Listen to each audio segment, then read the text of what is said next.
I hope you can hear me clearly. The first question I have is quite simple. We have a kind of broken marriage with our governments at the moment. Trust is way gone. And that trust is essential for any democratic sort of interaction. So how do we, in your view, how can we rebuild trust, especially now that trust has been lost? It's much easier to build trust when you don't have it in the first place. You just have to create a relationship. But now that trust between citizens and their governments has been so badly damaged, what do you think can be done in this respect, if anything? It's kind of a complicated question. There's a lot of nuance to it, so it's difficult to give a short answer. But it's not just a local issue, it's sort of a global issue that we're seeing.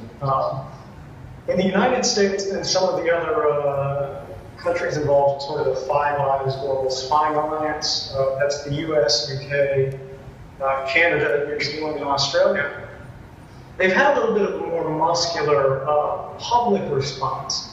Now, they haven't been satisfying or really meaningful in any country yet, but they have been engaging. They've discussed the issues, they've talked about the families, they've tried to substantiate, provide evidence of what value these programs had that would justify them being secret, which in many cases they didn't, which was a surprise not just to the public, but also to the government itself, because they hadn't been keeping these statistics like that. We don't really see that happening in the UK.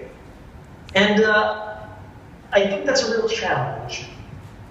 We've seen increasingly, I think, actually I've got some references to this in my deck.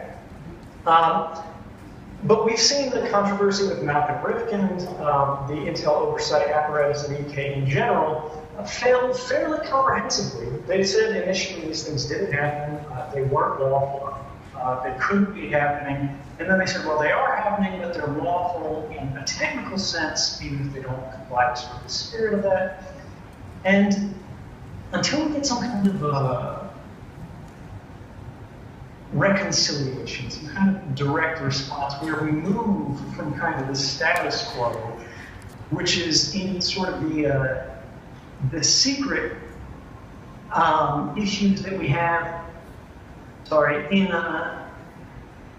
in the slides that were internal to the UK government, classified at the highest level. You probably can't see this, but what it says is they weren't worried about the public learning about these capabilities because it would hurt our ability to follow terrorists, or because it would cost lives, but because it would cause a damaging public debate.